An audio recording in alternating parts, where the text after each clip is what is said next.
Welcome to the Black Don't Crack monthly webinar.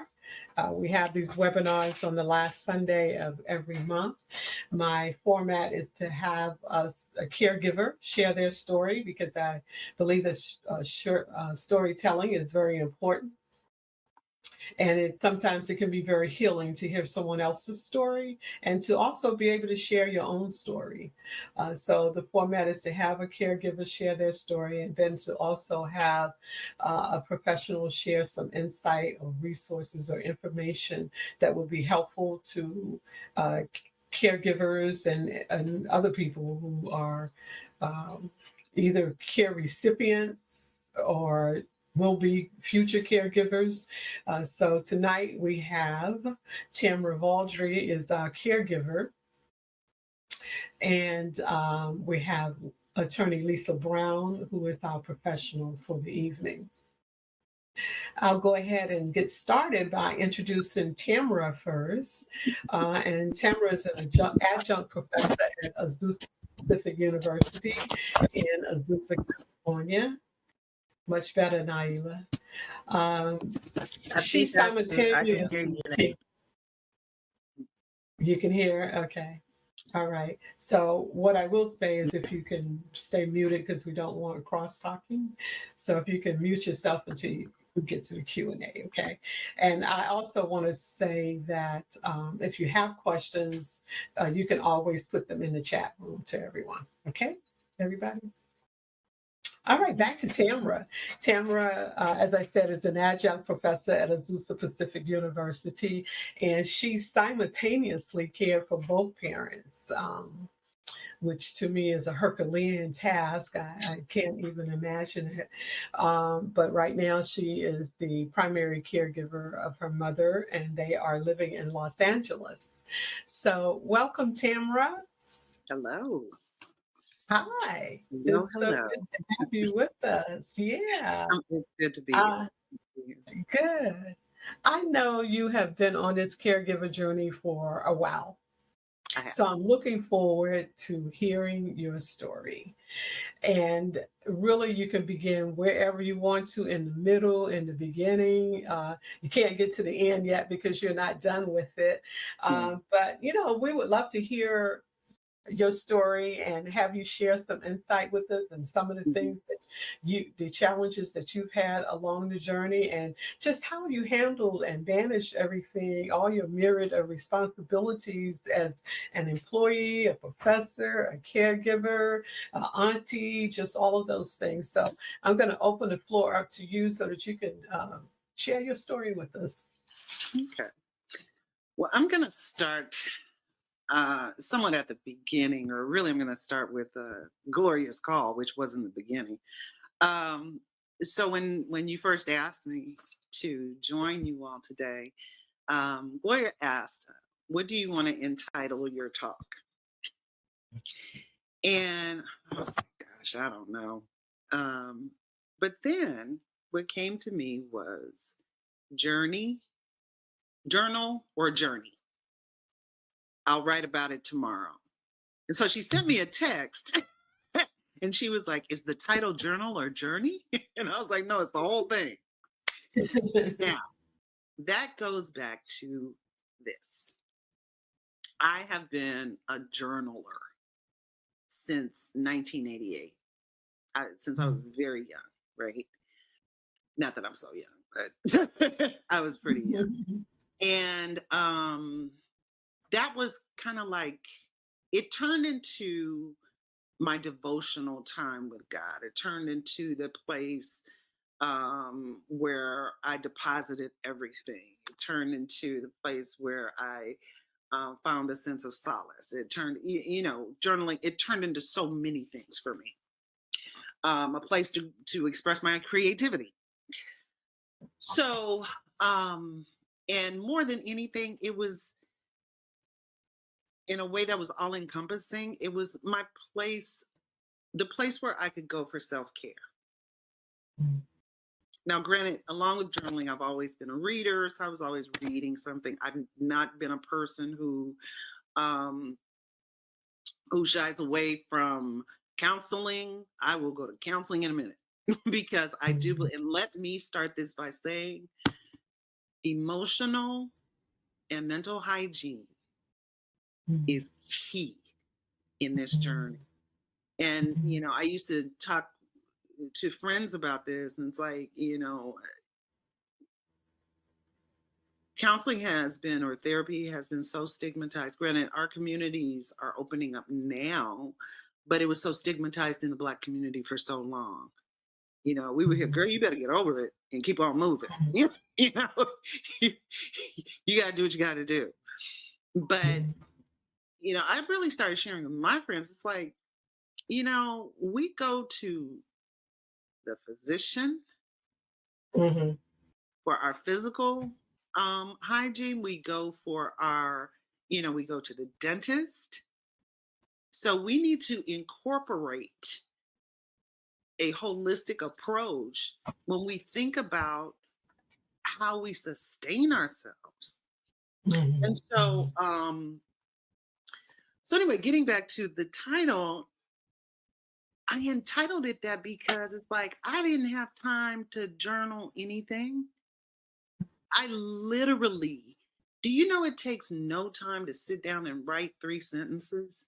There will be some times when, in the past, I may have 3 sentences. I literally wrote almost every day from 1988 to 2020 to 2020 or 2019, 2020. It doesn't take much to write 3 sentences. I could not do that. So it really, I got to a point where it wasn't about journaling any longer. It was about the journey. And it's like I kept telling myself, oh, I'll write about this tomorrow, because so much was going on. And I knew that it was, it was really important that I document this path that I was on, if for no other reason, for other people. But I felt like this was something that I needed to be able to look back on at some point, and again, and also share. But I couldn't do it. So it really became so much more a part of just being present and being in the journey. There were times when I would record stuff, but that was it. So in 2020, everything began. Of course, we know the country shut down and all of that. But what preceded that for me is, as Gloria said, I'm an adjunct professor at APU. Spring break rolls around, 2020, and oops, oh, what happened? Okay, spring break rolls around in 2020, and my father had gone into the hospital. He was out, but he had gone into the hospital. I had orchestrated for my cousin to be present there at the hospital for he and my mom. So I was like, just give Can me I interject? yes. Can I interject? Yeah. So your dad is in Louisiana, right? Right. Oh, let And me you're okay, in yeah, that's you're in right. Because everybody California. doesn't know that. Okay, so my parents, I grew up in Los Angeles. My parents moved here in the 60s, and from Louisiana. And in 2011, they moved back home. So, and my father was like a man's man. This is going to make sense later. Literally in his 80s, he started raising cattle. I mean, he's that kind of guy. So, always very enterprising, always very independent, both he and my mother. So anyway, so spring break rolls around. My cousin, I tell my cousin, I'll be there in 2 weeks. Just give me 2 weeks, right? If you could just handle some things. And that's when I really knew that either they needed to move back, which I kind of knew wasn't going to happen, or I needed to make some shifts. but it was just a thought. I hadn't started making any actual moves. Okay, so I was like, okay, let me get there. Literally, the country shut down right at the point that I said, just give me 2 weeks. To the degree, my ticket there was $22 to Louisiana. The plane, there must have been a fourth of the plane was filled. So it's like, because you guys remember, everything shut down very quickly, right? Mm-hmm. And so I'm like, okay, now this is happening in the midst of a pandemic. So I get to Louisiana, and I'm thinking, as we all did, okay, this isn't really going to last too long, right? So spring break is over. I'm still there, obviously. I was there until spring of 2021. Mm-hmm. Now, A year. a year. Mm-hmm. So it's like I literally was plucked up and put in another place. That's how it felt. And so I was getting accustomed to the pandemic, but more than anything else, it's like I wanted to be present for my parents.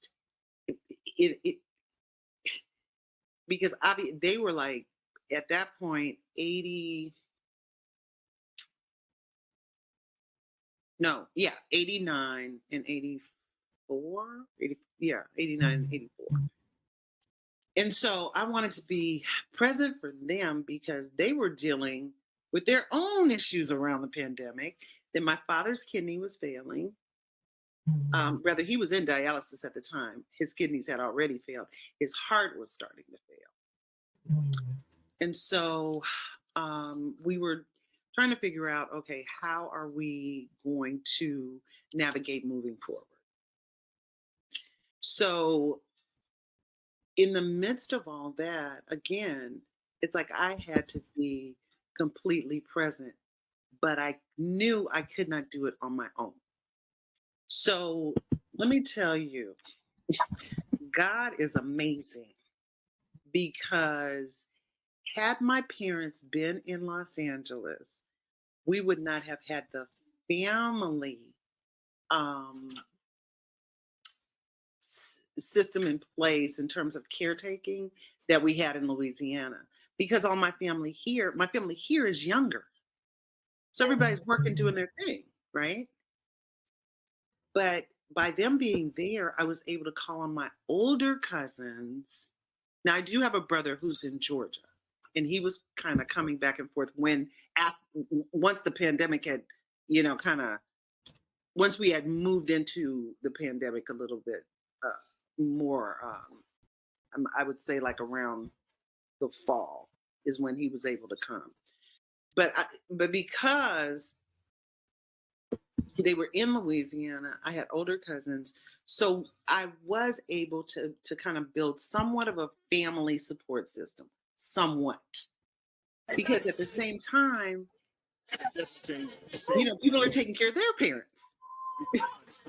So you have a lot. So it became almost like a caretaking community. So we were able to swap stories, but we were all going through it at the same time. So the stories didn't have any real depth. They were all OJT stories, like on the job training stories, right? So, but because we were all going through it at the same time, well, there were three of us that were going through it at the same time, we were at least able to lean on one another just to kind of keep our sanity. Now,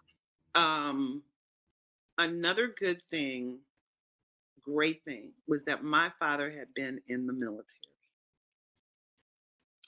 So because he was a veteran, it wound up being much easier than if he had not. He had already... In what way? Because well, let me put it this way. He had already begun dialysis. So he had already gone through the channels necessary to set that up through the Veterans Administration. So everything else that came after that was kind of a smooth transition. So we had people in place in terms of his doctor. His doctor was in place, and it was so easy to. No, it wasn't. It was because he had already had his health care set up to some degree. It was much easier when I came in to identify people who could point me in directions. And there was a woman that worked at the office, the Veterans Administration office that he generally went to. The Right. medical center. Yeah. There was a woman, well, the office and the medical center both. There was a woman she wasn't necessarily a social worker, but she was an administrative, I forgot what her actual position was, but she had an administrative position, and this woman had so much information. So information during this time has been my lifesaver. And that information has come through what I believe is just people that got sent. I am not kidding. It's like people would come out of nowhere. So this woman knew how to connect me to the specialists that he needed.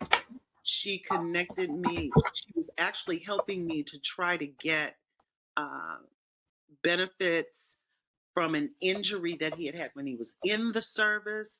So I'm not going to go through all the detail of this, but let me say this. If your parent has at any point been in the service, please, please, please utilize whatever info or get whatever information you can from the administrative individuals at the Veterans Administration in your area. Yeah, because they can file a claim and see if they would be eligible for benefits. Because I didn't know anything. I still don't know a whole lot about that whole veterans system. But this woman, if you can find a point person who can serve, kind of help you, kind of become, in a sense, your arms and legs and walk you through some things, it makes all of that so much easier. But it's finding the person. And like I said, this person, I'm telling you, I was clueless. I was clueless. And she just showed up.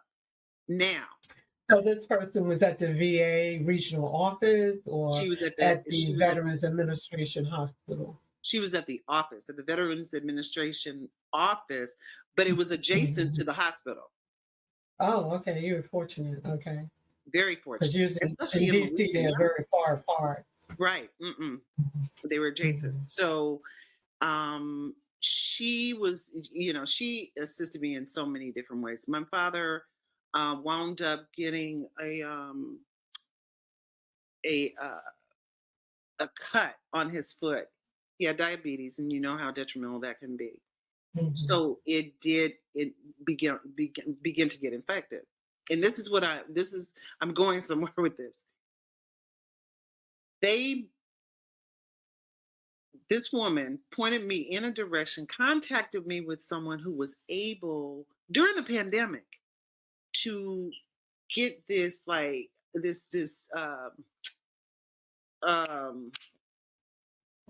it wasn't just a service, treatment. I'm sorry, simple words that escape me sometimes. We were able to get this progressive treatment for him where they brought in all of this equipment so that they could oxygenate his foot. Now, if he had not been a veteran, that would not have happened. Right. So, again, I'm saying, if your parent is a veteran, please, please contact the Veterans Administration, find out who the point person would be for your parent. Just tell them that you don't know how to navigate the system. And I found them to be incredibly helpful. Mhm. Even, when I So just. let me ask you this question, Tim. So while you're caring for dad, and Mhm. you're saying you didn't start caring for him until 2020, is that true? Right. Somehow I thought your journey was a lot longer than that. Mhm. But Let were me you also what?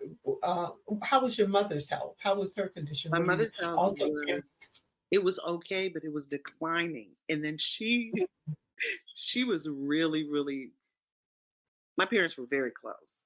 And so she Mhm. was like right there, with him, So she's trying to help. Her health is somewhat declining because my mother wound up in the hospital.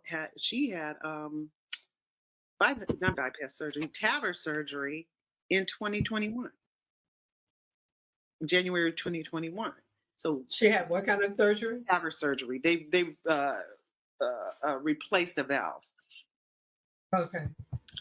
So it's like I could see her somewhat declining, even though I was there helping them. It's like my parents had been so close that she was so accustomed to taking care of my dad that it was difficult for me to really get in there and really take care of everything.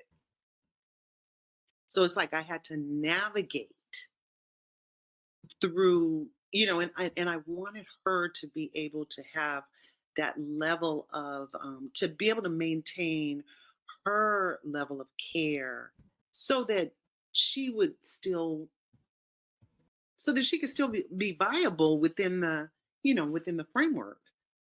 And so I really kind of had to, it was an interesting dance because I had to know when to step in and when to back up and allow her Mhm. to really stand in her position as his wife and as his friend who had been, caring for him all this time, right? Mhm. But I could We have clearly a see that. question in the chat room wanted to know whether or not your father's foot was saved. Actually, it did. The oxygen, it worked. It worked for quite a Okay. while. Um, What happened was he got to the point, they did it for several months. The toe started kind of coming back. But then what happened was his heart started failing. oh, okay. Save the And foot, but heart stop. yeah, so the foot was being saved, the heart started failing, and he was like, and then he got to the point because this treatment was, let me see, he had to sit in this boot for like 3 hours every other day. So he's in Mhm. dialysis one day for hours, then he's sitting with this boot another day for hours. So he's like, it's like his quality of life was being saturated in all of this, right? Mhm. Mhm. And so finally he said, you know what? He looked at me one day, he was like, honey, I know you're trying to save me. He was like, but Mhm. I am tired of all. Mhm. Yep. And so he stopped that process, and then the toe began to kind of shrivel. Mhm. So my father was very perceptive. I believe he knew, okay, my time is very short. I literally feel like he made a decision. It was like, you know what, I'm done. But Mhm. in the midst of that, I feel like he wanted some time to just be free of all these other encumbrances. And it was a short time, granted, but I believe he wanted that time. So Mhm. he stopped it. Probably my father died in June of 2021, so we ceased probably late May. Mhm. Mhm. And then a couple more months. Yeah, Mhm. yeah, A month. Okay. right. Wow. Yeah.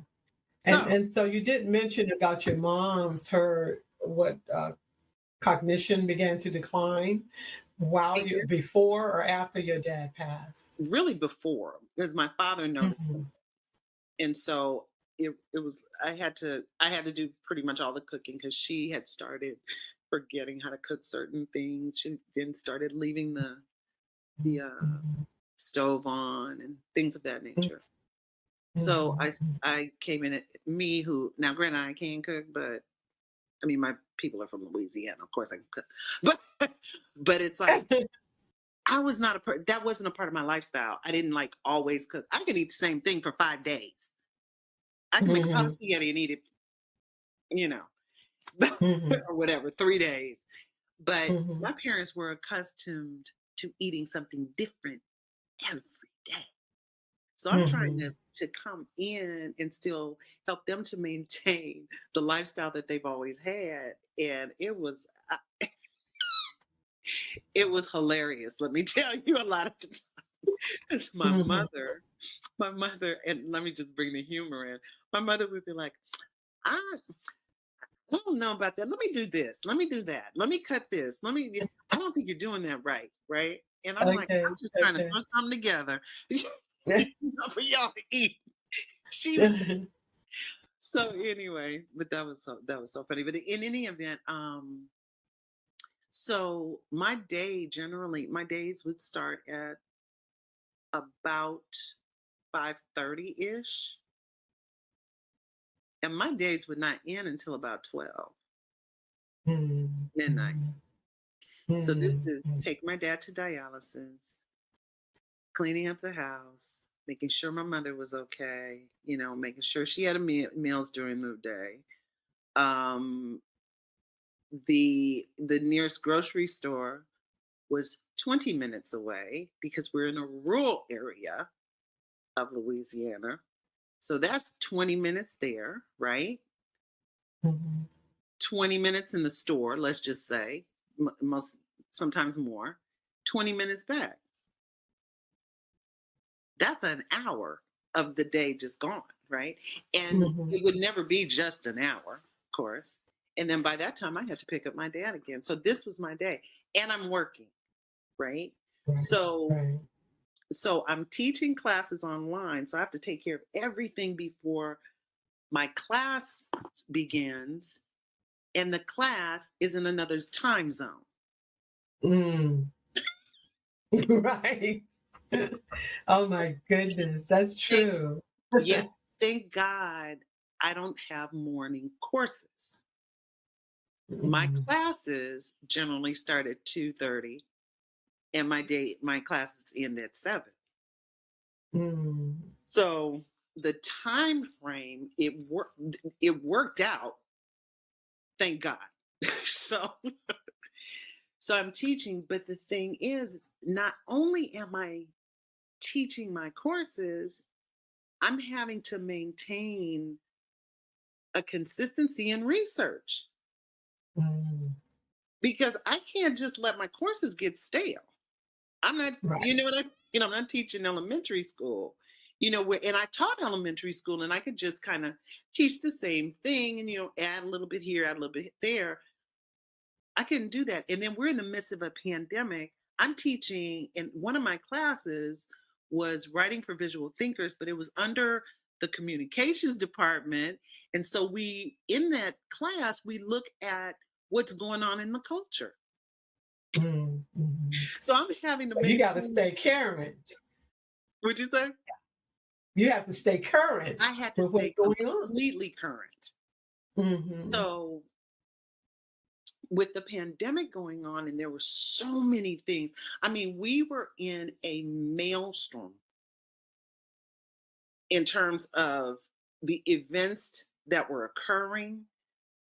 We Mhm. were, I mean, and Mhm. and how things were shifting politically, how things were shifting socially, social media was shifting.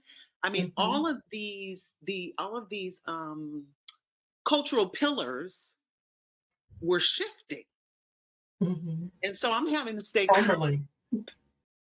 at the same time. So it was really interesting. And I'm telling you, The best thing you can do for yourself when caring for elderly parents and trying to work at the same time is ask for help. Mm. Mm. Now, the Okay. blessing is I don't have any problem asking for help. Mhm. Mhm. Okay. There was a time when I probably would have, because, And so you found help in Louisiana because you're I still in found, Louisiana. right, When did you move from, because you and your mom are now in Los in Angeles? California. My father Yeah. passed in 20, June of 2021. Mhm. And my father, and this is going to, my father did not have his will in place. And we Mhm. kept asking him, okay, you need to get your will in place. You need to get a will in place. And my father had assets. And so he was like, yeah, I'm going to do it. I'm going to do it. I'm going to take care of that.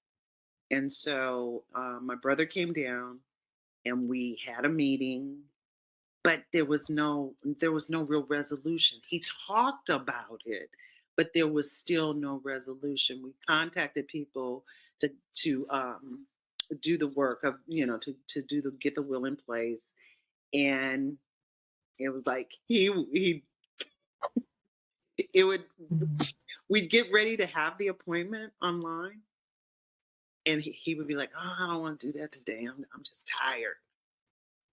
I don't want to talk through this today. I don't feel like thinking about it. And so my brother and I are thinking, okay, we see that time is winding down, but yeah, we did not expect him to pass so quickly. Mhm. And so when he passed, we literally had just gotten him to the point where it's like, okay, I'm ready to do this. And then he passed. Mhm. So my like I said, my parents had really kind of created a whole life there. I mean, they had a home Mhm. there, everything. And so we had to just like quickly kind of tie things up, shut it down to get back here because I had to get back for fall semester. Mhm. So and I teach in the grad program. Mhm. Mhm. And I teach in the month of July. The whole month of July is an intensive in the Mhm. grad program. So Right. Right. my father died the 21st of June. We were able to have the services, because, they were holding off services for like Mhm. months. We were able to have the service mid-July Mhm. because I think the services were around the 16th, 17th. I'm teaching in the grad program at that point, an intensive. And so once we had the funeral, I'm still teaching. So I have to hurry up, get as much as I can tied up, and then get back to LA Mhm. for school to start Right. at the end of August. Mm. Wow. Yeah. Yeah. So move my mother here. And she was really my mother was trying to stay in Louisiana by herself. I can stay here by Mhm. myself. I'm like, no, you can't. And then my brother, and this is something that if if your parents are elderly, start talking to your siblings now and making a plan. And my brother and I get along really well, thank God. But my brother is married, lives in Atlanta, has three children, two adult children. Well, two children that are one was in high school, two were in high school, one was in college at the time, and she was living here. My niece was living here, so in LA. But then when we moved back, she moved in. so I'm caring for everybody. She was good, but still kind of looking out for her. But in any event, talk to your siblings about the manner in which you want to approach care for your parents, because my brother was like, well, let's just find a really good not elder care facility, senior facility. Assist. Okay. And for my mom, and I was like, okay, you don't understand. Your mother just lost her husband of 64 years, Mhm. her best friend. Mhm. She's getting ready to leave the place that she has lived for the last 10 years and has become very comfortable, which was her original home where she's from, right? So she's grieving. She's going to experience all of these different areas of grief. You Mhm. cannot place her somewhere Mhm. Mhm.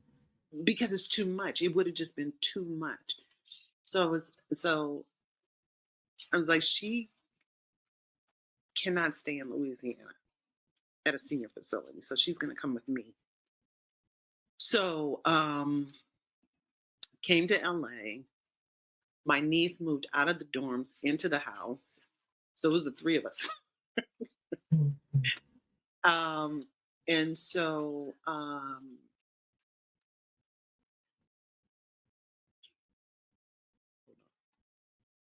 Lost you. my mother was walking by.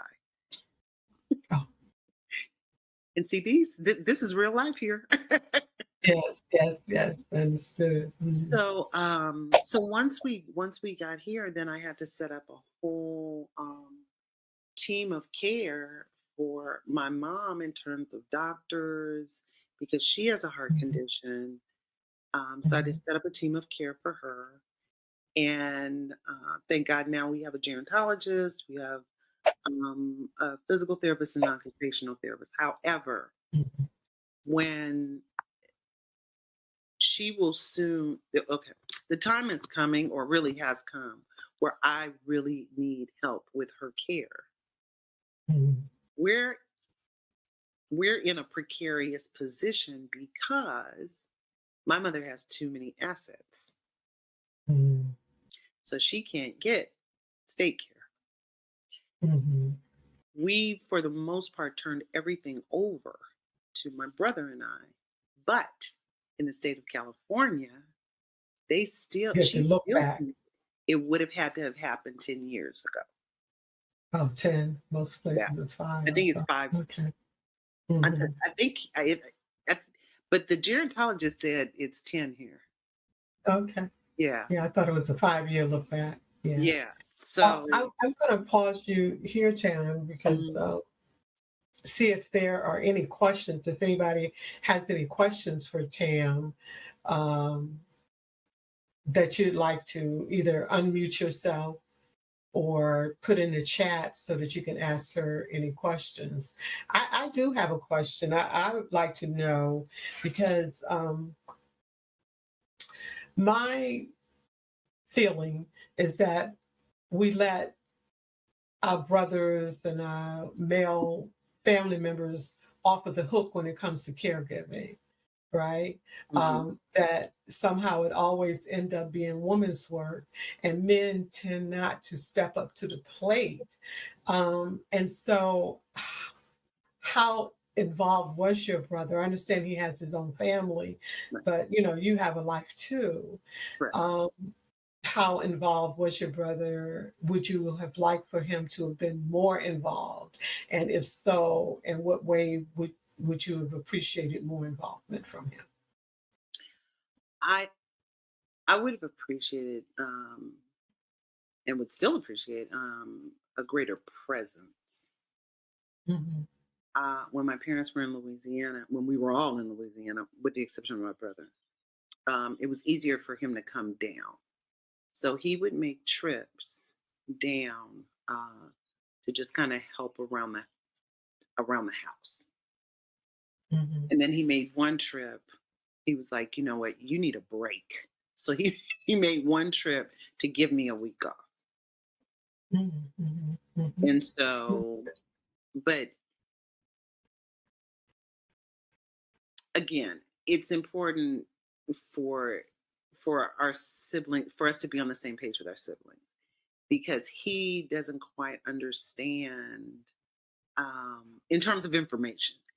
and I've been giving him information of late, and I'm pointing him in directions to talk to people. He was of the mindset that caring for a parent is like caring for a child. Mm.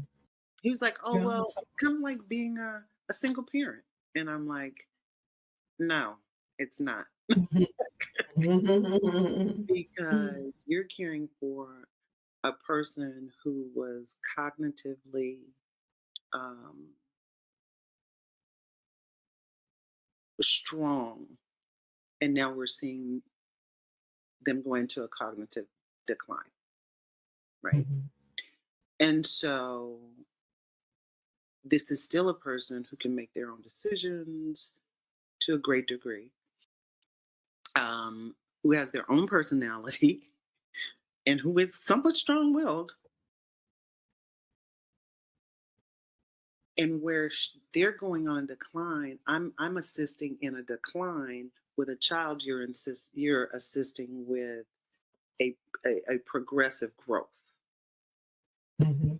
It's different, and there's so many nuances to all of that. Right. So Right. I've tried to help him understand that, but he doesn't quite understand, and that's because there's not a presence. And that's why I was saying it's important for there to be a presence. He'll send finances, but the presence makes all the difference in the world, because there's another level of understanding when you are present. It's easy to send, money for a bill, or Yeah. you know, Throw money at it, right? It's yeah, easy to but yeah. but being present gives you a whole different perspective. Absolutely. And yeah, So, and that's so what. we do have a question in the chat for you, Tam. Mhm. Wanted to know if you have financial and medical power of attorney for your mother. Yes, I Both of do. them? For Mhm. I'm sorry, say that again. If I had it for my dad Both and of my them? mom, I had it for my No, dad. no. Do you have a medical power of attorney, and do you have like a durable power of attorney? I have medical Or, power of attorney. We're working on the durable power of attorney right now for my mom.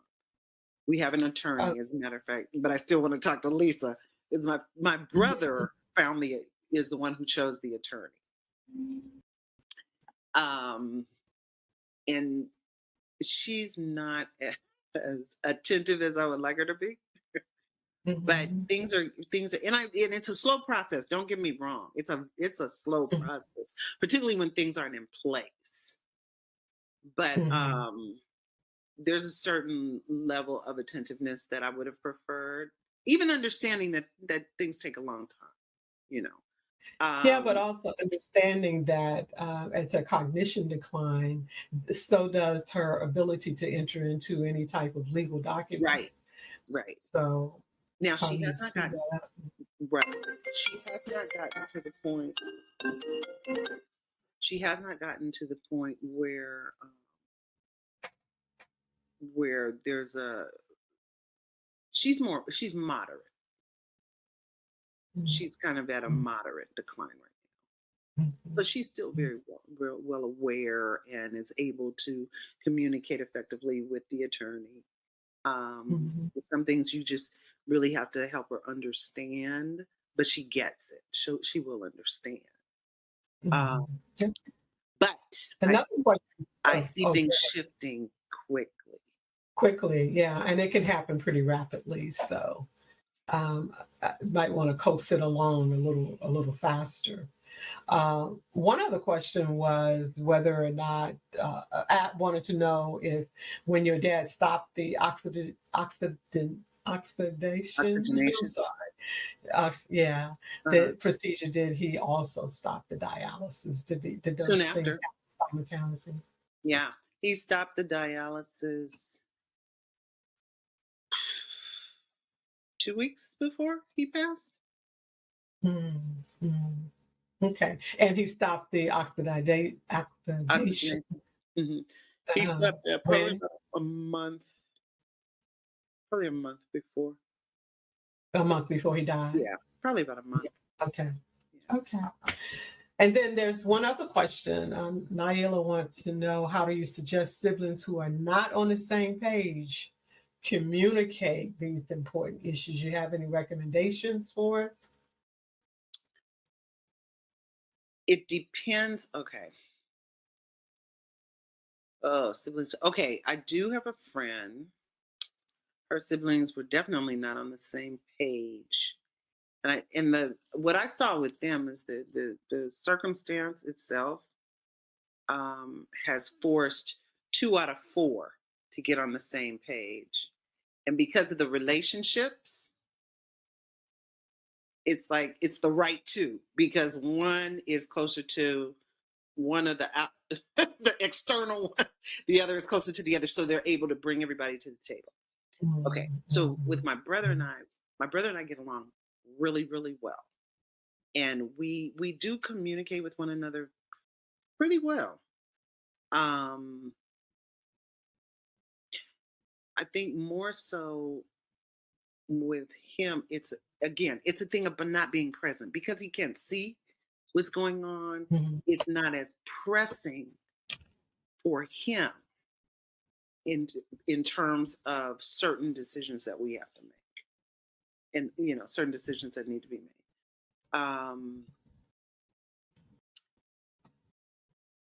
Again, in getting siblings on the same page, and another thing I've seen amongst my family members is really calling somebody in to serve as kind of like a mediator, Mm, but someone with mhm, information, someone that can say, okay, this is what's happening, this is what's going to happen, to get so that uh that unbiased person can again mediate the circumstance to help bring all parties into a place of understanding. mhm. I've seen that Okay. happen very effectively. Okay. But So, one thing I will say is in the course of this process, I have had to deal with um, unresolved issues from my childhood that I didn't even know were there. mhm, I've had to deal mhm, with that as it relates to both of my parents, actually. And I did see that in caring for my father, those issues did get resolved. mm, So it's almost like it forced us to be face to face and really engage, um, and talk some things through. mhm, You know, with my mom, um, it goes back to Gloria mentioned this, I think, before everyone came on. You always have the one parent who will never see you as a a full-fledged adult. mhm, And so it's been difficult for my mother to relinquish control. I thought it was going to be my father, but it mhm, wasn't. And like I said, my father was like a man's man, right? But he was really able to kind of step back and say, you know what? I think you need to take care of this. I think you need to take care of that. But he saw me as an adult, while my mother did not. right, right. So,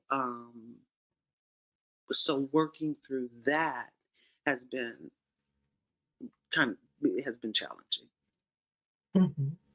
So do you see any change in that? Do you I think am it'll get seeing, yeah, better? Or I am seeing okay. changes, but um, it's a it's like you have to be very circumspect. And I will say this about what my brother said about, well, it's like raising a child. It is not. However, just as you don't want to break a child's spirit, Mhm. that will come into play with an elderly parent. You don't want to break Okay. their spirit. So you have Absolutely. to learn how to navigate in such a way where you allow them to maintain their independence. Sometimes you really have to seek out ways or really sit down and think through ways that you can help them maintain their independence.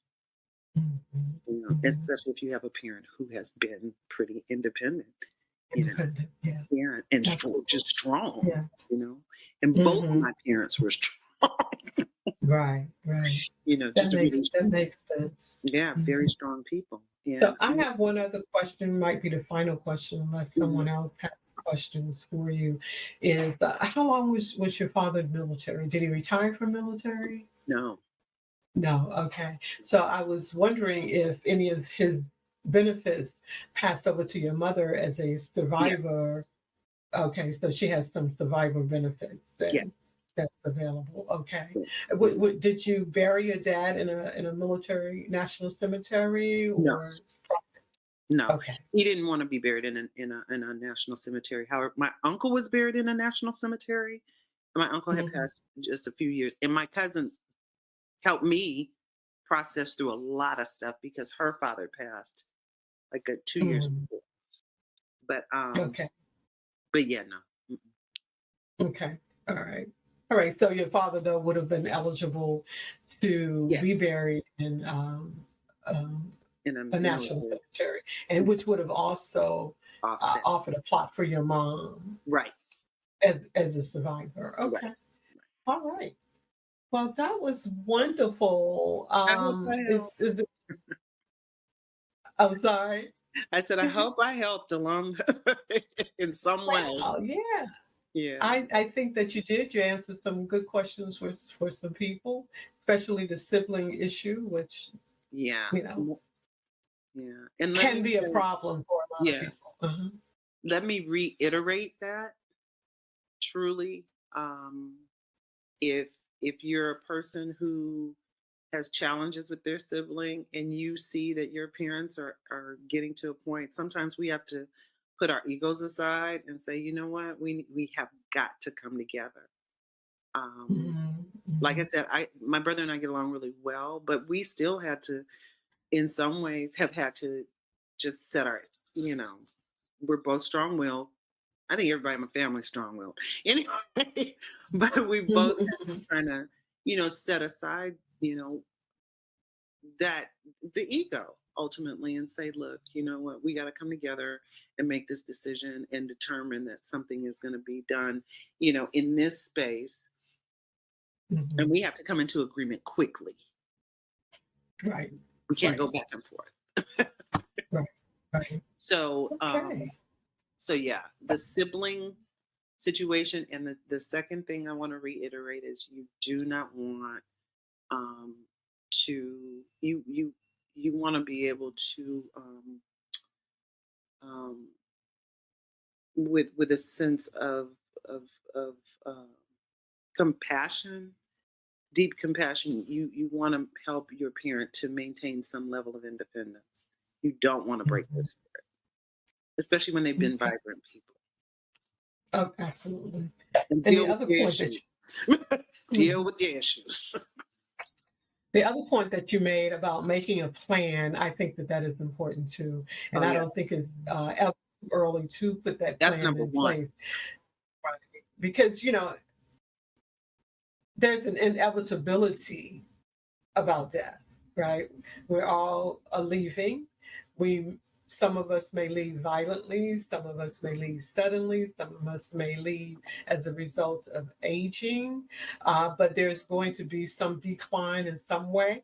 And I think it's important that starting at 18, you have a plan for yourself Yes, and your parents, yes, that there has to be some discussion about it early on.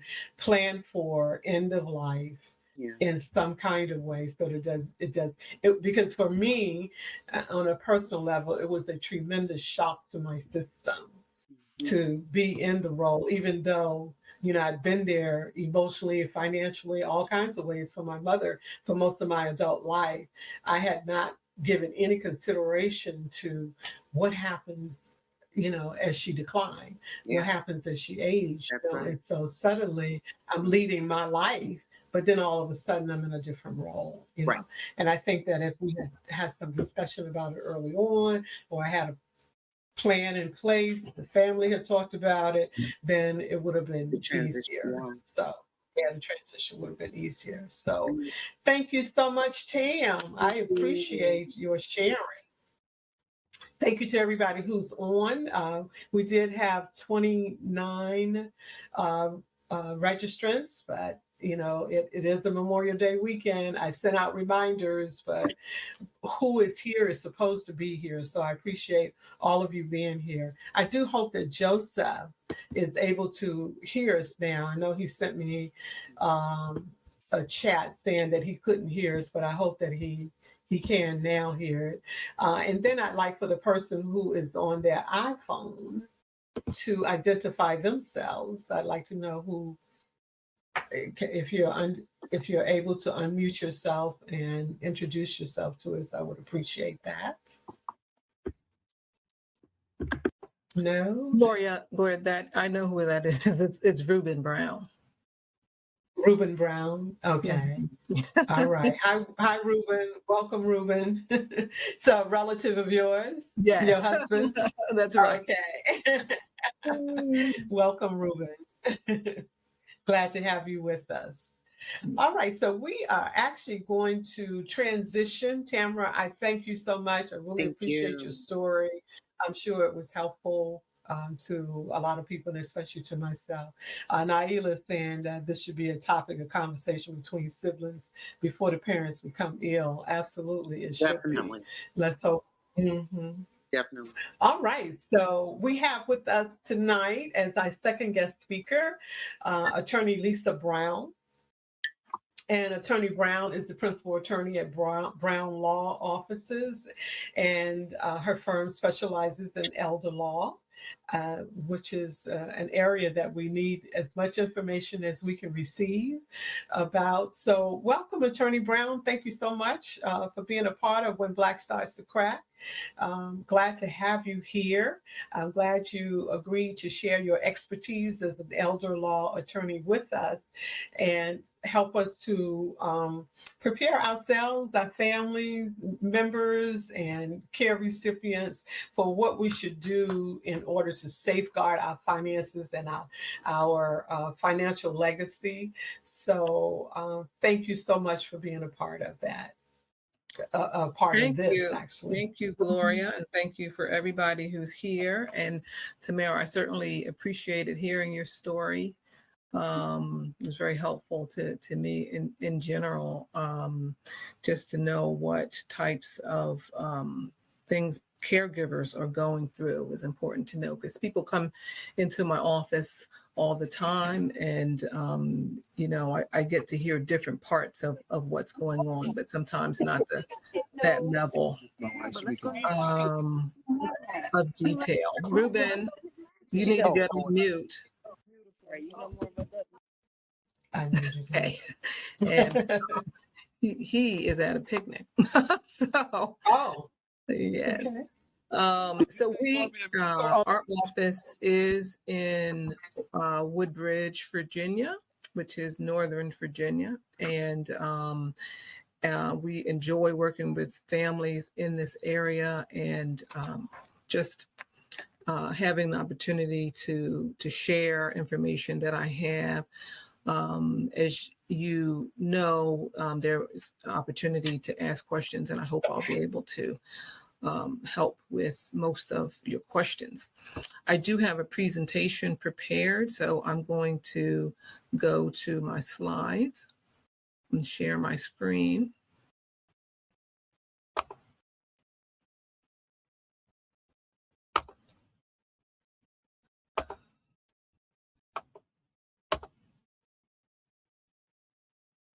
Let me see here. Okay. All right. So we call this area elder law estate planning. All right. And elder law estate planning is how to get yourself or your loved ones set up in cases of incapacity, which means that you are living, but you're not able to make decisions for yourself. And those might be financial decisions, they might be health decisions. In the documents that we use for incapacity, basically you're deciding who should be the agent. We say agent, who can make those decisions for you, and what decisions can they make. So you're basically deciding on the level of authority your agent will have. Okay. And then in the terms of a financial power of attorney, you're deciding when that power will take place. So, and that can be that that'll take place immediately. So, for a financial power of attorney, you can give the agent immediate authority to make decisions, or it could be upon your incapacity, which means that somebody will have to say that you're incapacitated. And because of that, if you're dealing with an elderly individual, it is probably a good idea, depending on the situation, to make that document say that the power will start immediately. And therefore, that way you bypass that requirement that somebody's determining that the individual is incapacitated. Additionally, the estate planning has to do with getting your assets to your heirs, and getting those assets in a way that reduces the tax burden and also minimizes the legal fees involved. Your planning might also be for the purpose of keeping your assets in your bloodline, so that maybe your son-in-law or daughter-in-law doesn't have access to those assets, and if there is a divorce, or your children's creditors won't have access to those assets, or in the case of if they are subject to a lawsuit. Additionally, and I think importantly for this conversation, we deal with how to protect your assets in a way that reduces the chance that those assets are going to be used up completely for long-term care expenses. And we're going to talk about that a lot more, but just trying to preserve your assets for your descendants, from whomever you want them to go to, instead of them all going to what could be end of life care or care at some point during your life. And as Gloria mentioned, estate planning is really for everybody. It is when you're 18, and I know that we've heard stories on the news about younger individuals being subject to conservatorships, and then even older people being subject to guardianships. Those things could be avoided with estate planning. And then again, so I won't even specify. I think everybody is in a position for needing some type of estate planning done. There are reasons, I think, that people hesitate to get an estate plan in place, and one might be that term estate plan. Somehow I think attorneys and people who are in the profession are used to using it, but it might turn people off. It might make people think that an estate plan is for somebody else and not them. But I think other reasons have to do with it people being a little unfamiliar with the process, what's it like to do that maybe they believe that the cost will be so extravagant. And then sometimes people think, it's just something that they don't want to deal with. One that I don't know that people recognize is that I think people think talking about these issues will somehow give them some bad luck or something, make them, get closer to dying, or maybe make it so that they will become incapacitated just by thinking about the issues. So let me just, let's talk about what happens if you become incapacitated. If you become incapacitated and you don't have a plan in place, then you will be, subject to whatever policy an institution uses to determine what should be done. If you haven't made the decision yourself and you're no longer able to make the decision. I think I mentioned to Gloria that I had an aunt not just a couple months ago who did have some documents in place, but they weren't, my family members had to find those documents. And so initially the hospital decided that they were going to follow their own process, which involved, for her, because she wasn't married and she didn't have any children, it meant that her oldest sibling got to make decisions for her. And in that case, her oldest sibling wasn't really the person who she would have wanted to make decisions for her. So,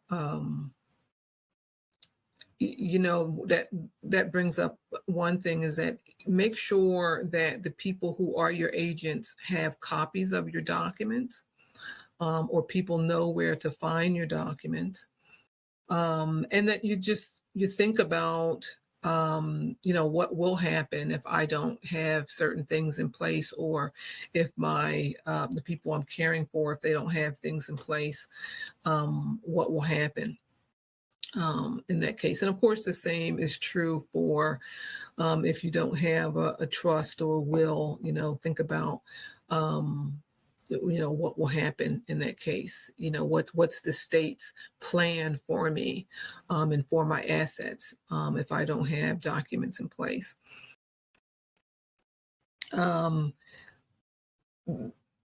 Powers of attorney, this is something people probably know already, but powers of attorney in terms of financial power of attorney, the agent is generally given powers to do what you could do. Whoever's giving the agent that power, they're able to write checks, they're able to pay your bills. Very importantly, they're able to receive retirement benefits. They're able to sell assets and just do things that need to be done. And I was mentioning to someone earlier today that a couple that I know mentioned to me maybe about 4 times, because I would run into them, on a regular basis, and they would say, I'm going to get in touch with you, and we need to get our estate plan put in place. And I know that they wanted to, but they never did. And so now the situation is that the husband is declined cognitively, and the wife wants to have a power of attorney to be able to sell their home. And it's unfortunate that a lot of times, for those reasons, for whatever reason it might be, that people hesitate. Things like mental capacity can change really quickly. And even, health our health condition. This can change really quickly. And so, just like we take care of other business, this is really an area to take care of as soon as you can. And while things are still, um, going well. So one of the documents that we employ it's called a number of different things. So I'll just tell you a couple of the titles that we use for this document. It's called an Advanced Healthcare Directive. Sometimes it's called a living will, and sometimes it's called a medical directive. But this document is one that tells a medical staff what you want to happen if you're on life support, or if you're in a condition where the doctors don't believe that you're going to survive or you're going to have a certain quality of life. You can tell them ahead of time, in that situation, I want I don't want treatment. As soon as they make that determination, I don't want treatment anymore. I don't want anything except pain relief. Some people, however, feel very strongly that they want something else. They want for treatment to continue for a certain length of time. I want treatment to continue for 30 days, for 15 days, for 5 days. I want to make sure that the doctors aren't mistaken. Give me an opportunity to actually come out of that situation.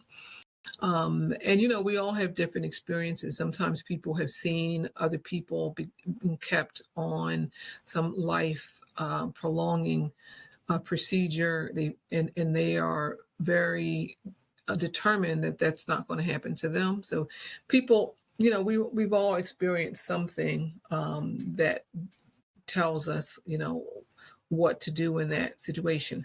However, if not, if somebody doesn't feel strongly or have, something in mind about what to do, you could always leave that determination to your healthcare power of attorney agent, right? And so some people want to do that because they think, I don't know what the state of healthcare might be at that time, and it might just make sense. There might be something that I can't foresee, and so I want my agent to make the determination, and I think that they're strong enough to do it. That's certainly another thing to keep in mind is when you're choosing who's going to be your agents. Sometimes people are thinking that they want to be fair, so they want to have each of their children, or maybe they want the oldest one to be the one to make the determination because, we often look at the oldest one as the one who should lead, but maybe the oldest one isn't the right person. There's a fear of maybe hurting somebody's feelings there. But I think that, Tamara was correct about having conversations, and somebody who's getting these documents in place might need to talk to their children or whomever and say, why they're making certain determinations. So there's not hard feelings later on. Maybe they'll explain that, I think that, you are the best person to handle financial issues, but I think if there's a healthcare decision to be made, your sibling is the best person to do it. Sometimes people want to have more than one person as the primary agent. So let's just say somebody has 3 children and they think, well, they get along very well. I want all 3 of them to be my financial power of attorney agent, and I want them to come to a decision together and have to agree.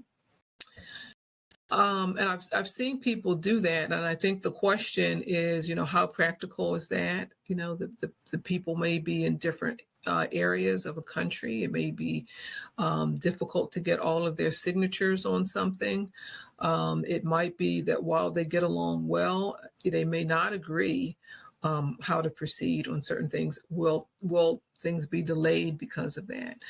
And that's true for financial issues, also for healthcare issues. It may be that a decision needs to be made quickly, and is it really wise to have multiple people, in that first position? Generally, what people do is they say there's going to be one agent, and then if that person is unwilling to serve or unable to serve, and then the next person, and then if that person is unwilling or unable, then the next person. So often I see three people listed. The other document that we normally include, and most attorneys include, is a HIPAA document. So who can receive healthcare information about you or your loved one. And if you're in the hospital and people want to get information about you,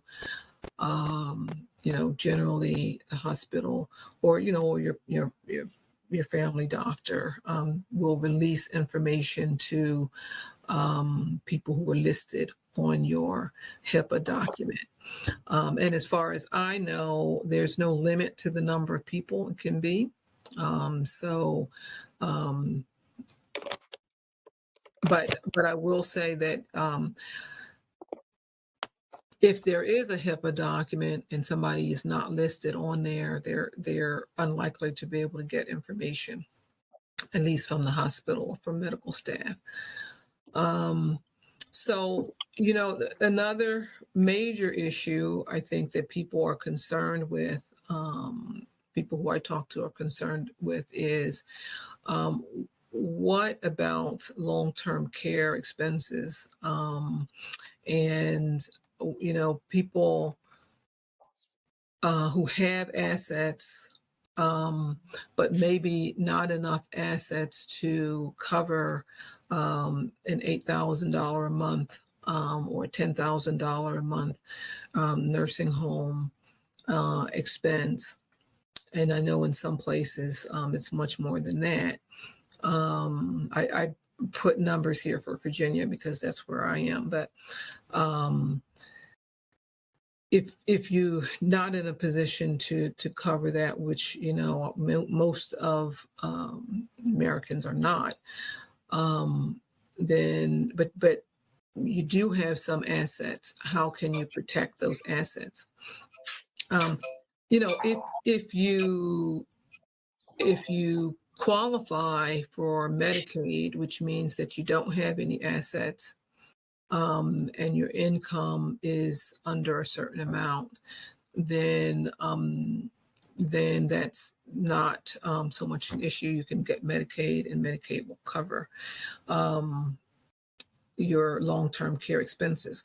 Most people fall into the category that they do have some assets, and they want those assets to be preserved for whomever they want them to go to, and not to be used completely for long-term care expenses. I got some information that says that someone turning 65 has a 70% chance of needing some type of long-term care services during their life after turning 65, and that 20% of those people will need long-term care for over 5 years. However, as we know, many people care for their relatives at home, and there is a lot of their services for treatment at home, for care at home. I think many people know that nursing homes are very understaffed right now, And there's a lot of concern about the competency of some facilities. And I think just in general, the way our society is that, a lot of people would prefer to be at home, or they would prefer to have their loved ones be at home. So, the long-term care insurance or Medicaid also covers treatment for individuals at home. If someone does have a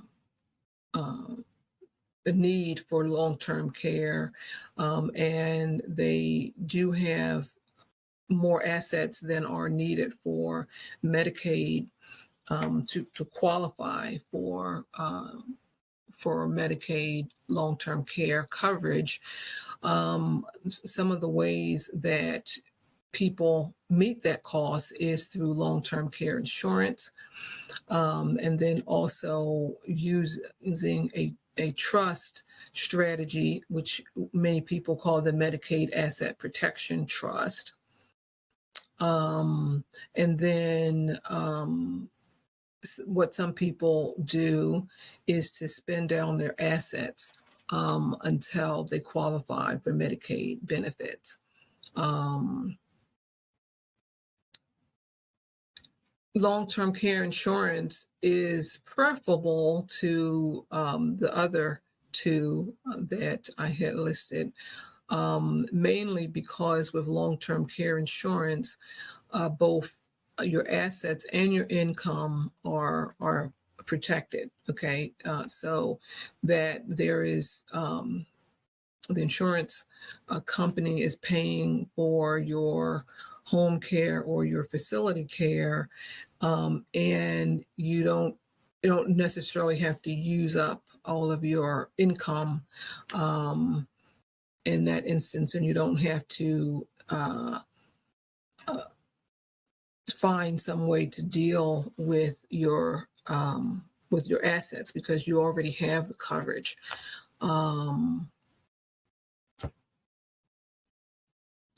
That is different from if you have Medicaid, if you use that strategy, Medicaid Asset Protection Trust. In that instance, you have to, the strategy is for you to put your assets in the trust and give up some control over those assets. And then you also have to use your income to pay, will cover as much as your income will cover that will go to your long-term care insurance, but you're protecting your assets. The long-term care insurance is, as I mentioned, for someone who needs help with their daily living activities and ongoing medical care due to disability or illness or the effects of aging. And again, it includes not only home health care and nursing home, but also assisted living facilities and adult daycare centers. As you probably know, long-term care insurance, the cost of it depends on a number of factors, and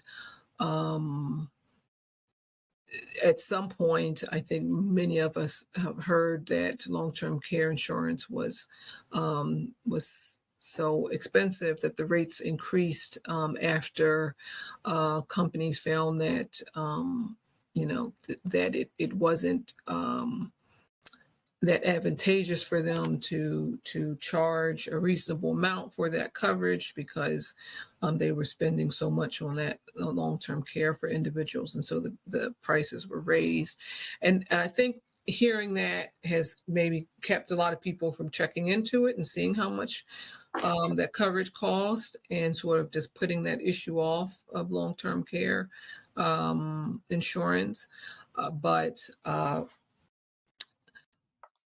it's certainly worth looking into, whatever age you might be looking into it for. If it's for your, an older family member, or for yourself, it's certainly worth looking into the cost of long-term care insurance. I just put as an example here that for a 55-year-old, an example of a premium would be $2,200 per year, covering $165,000 at the time of purchase. And then if that policy was to be maintained, it could cover up to $400,000 at age 85, just assuming that the benefits would increase on a yearly basis by 3%. Medicaid, as you know, will cover nursing home care, and also home health care. But the issue is eligibility, right? How do you become eligible for Medicaid if you don't have long-term care insurance, and if you, if you find that based on maybe your health condition or the age, or that you're not able to get long-term care insurance. Yes. So qualifying for Medicaid is something that elder law attorneys generally help with, strategizing with the clients to find a way to do. And, people are at different stages of that process. Gloria mentioned a 5-year look back period. And so that's generally what I am familiar with, is that that Medicaid looks back 5 years to determine what your assets are. And so the strategy that many attorneys use is to try to get the clients into a position that when they apply, and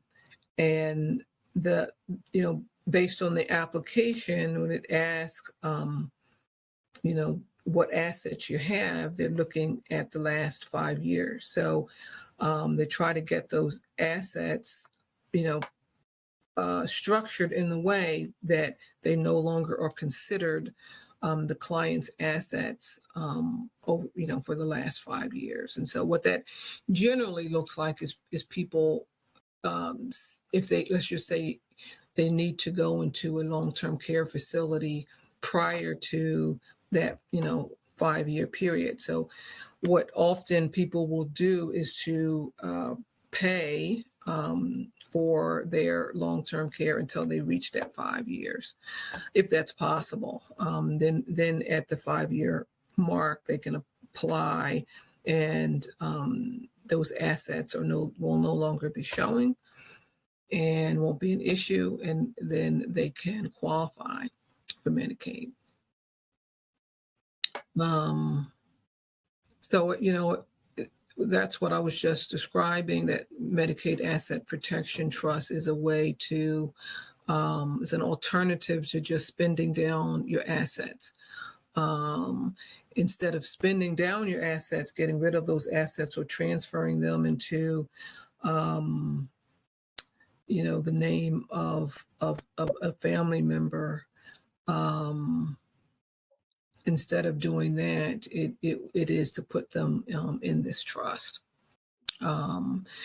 Certainly, even if you, within a 5-year period, if you were to take an asset and put it in the name of a family member, that asset still is considered part of a Medicaid applicant's assets, and unless the family member whose name the asset is put in can demonstrate that their contribution to that asset. So really, if it's the applicant's asset. Basically they paid for that asset, and then you put it in the name of a family member. That still is an asset that'll show up if it's been done prior to that 5-year look back period.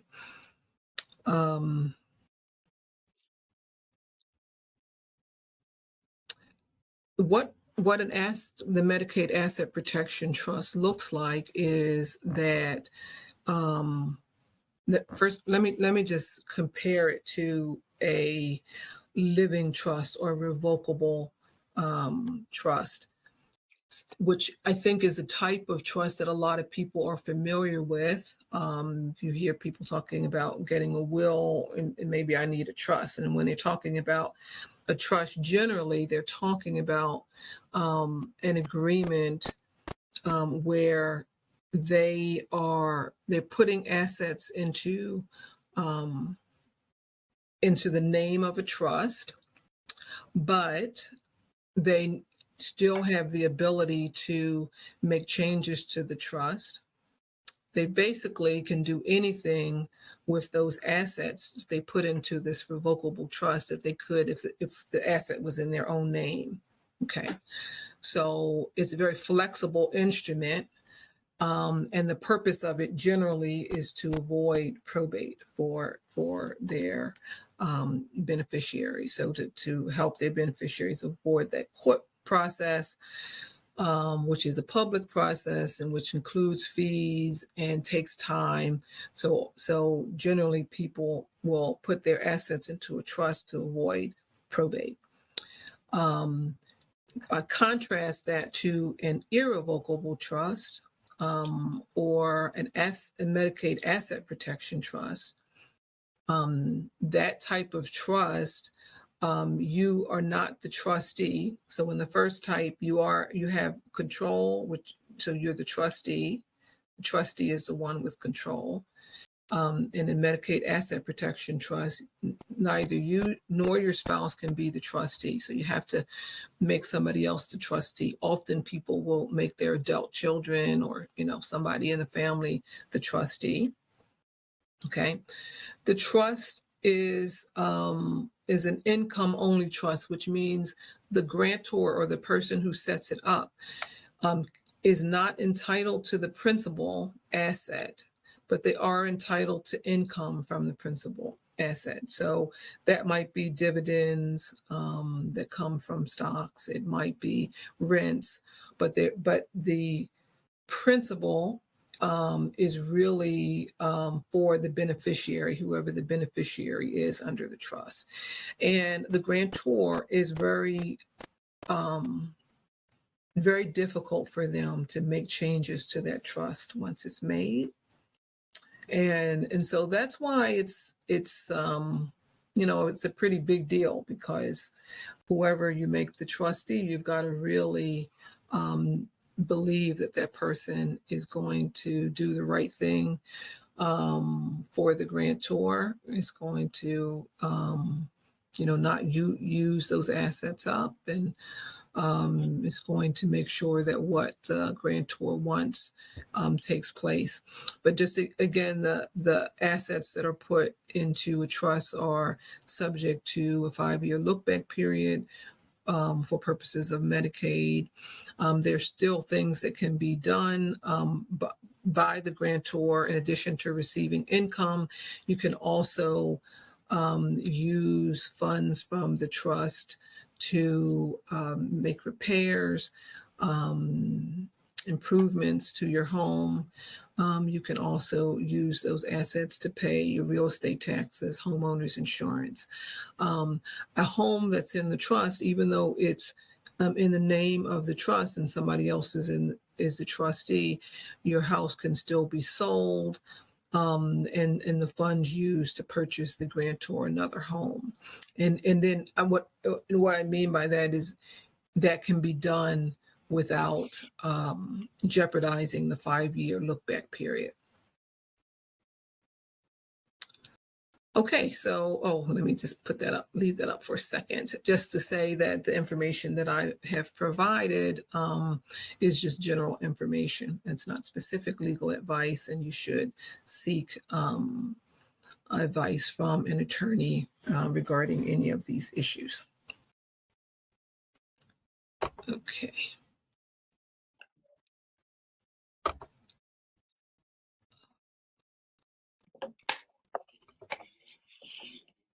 Lisa, could you show us again the slide with your contact information in case someone is interested in getting in contact with you to schedule some type of consultation or to get more information? Yes, this is it. And, all right, okay. I will include it in the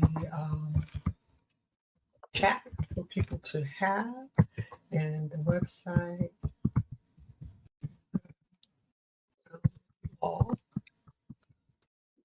And then you can contact her at Lisa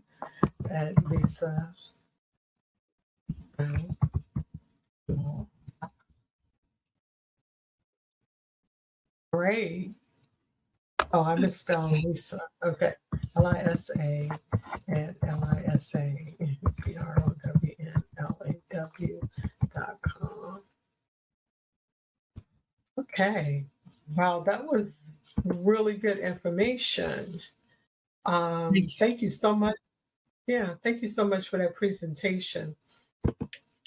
And if anyone has any questions, please put it in the chat or raise your hand and we'll call on you and allow you to ask your question. I put a couple of them in myself. Couple things that I was interested in is can Medicaid require survivors to repay Medicaid benefits?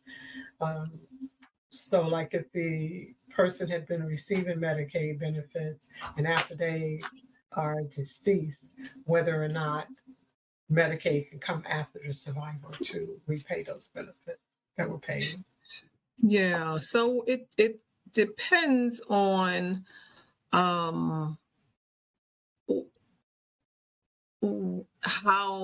what the situation is in terms of Medicaid paying. So for instance, if there are certain things that are exempt from Medicaid, such as somebody's home. Okay, while somebody's home is exempt from allowing an individual for qualifying for Medicaid benefits, once the person has died, Medicaid can come afterwards and seek reimbursement if a person dies and has a home in their name. Okay. And so All that's right. what comes up. Okay. And so another question I wanted to know is if a home is in a trust, can benefits like, for instance, in Alexandria, they have the, I think it's the elderly and disabled real estate tax exemption based on age and income. So if the home is in a trust, would you still be eligible for that program? Yeah, Gloria, in fact, I think I was reading something about this very recently. So I'm pretty certain the answer to that is yes. I would certainly double check and make sure that's true, but I'm pretty certain that the answer to that is yes. Okay. All right. Any other questions for Lisa? I missed that. What did you ask? What was the last question you asked, Gloria? I'm sorry.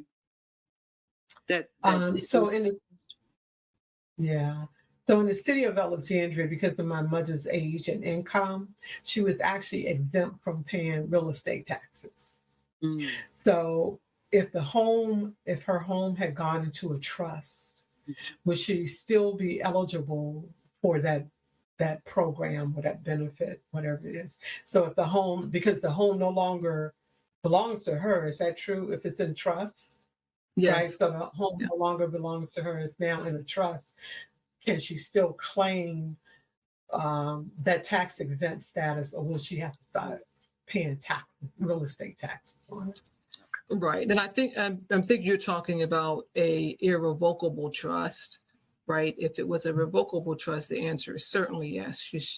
But if it's an irrevocable trust, I think the answer is still yes. And that's, similar to the fact that you can use assets from the trust to pay your home improvements and your insurance and stuff like that. So there's still the recognition that that this is the grantor's trust. And so that's why I believe that they still would be able to take advantage of that type of benefit. Okay. All right. Hi, my name is Rose. I'd like to ask a question. I want to have an understanding to go back to the advance directive Yes. in DC, because my mother gets EPD waiver and she has an aide, Yes. and they are requiring I think on top of the advanced directive, the DC medical orders for scope of treatment called the MOST form. Okay. And that is the do not resuscitate form, or you tell them explicitly if an ambulance is called while the aide is on duty,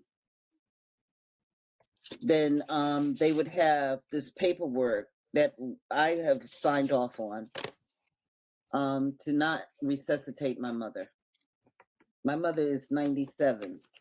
Oh, wow. So does this supersede an advance directive? Well, they're for the same purpose, right? Right. So it would Right. be the one that is the most current, right? Because people Okay. can sign a document that is they feel one way at one time and then change their mind, right? And then if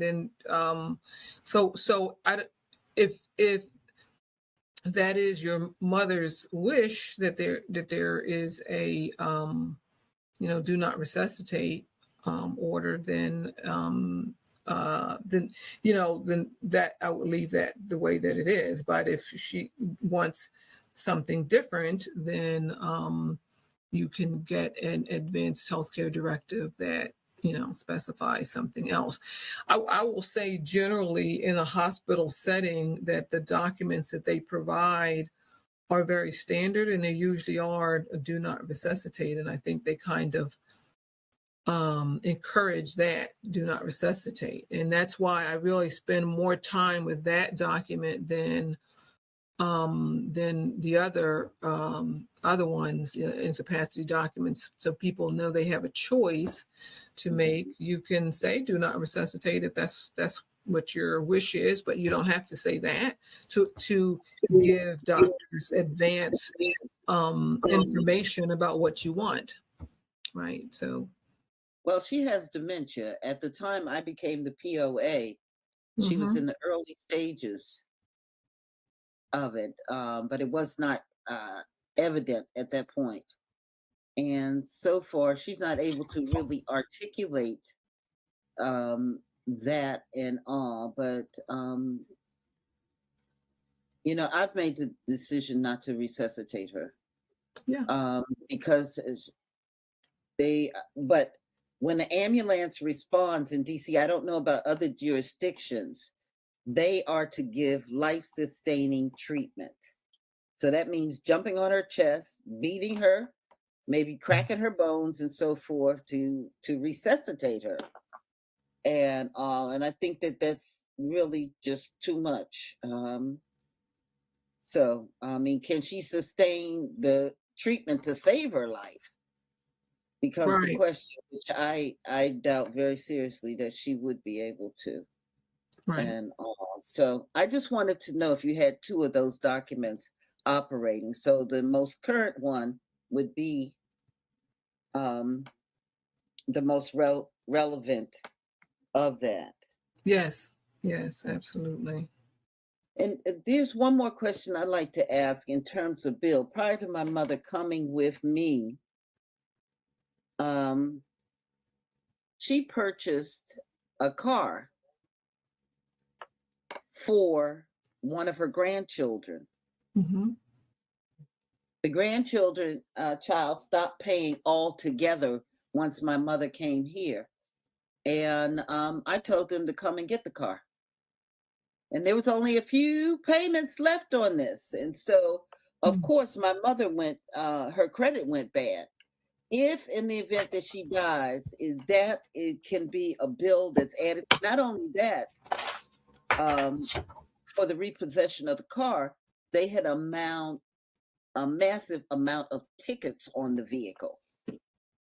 My mother wasn't driving and was incapable of driving. I don't understand why the bank even agreed to her based off of her social security number. Her social security to even give this loan.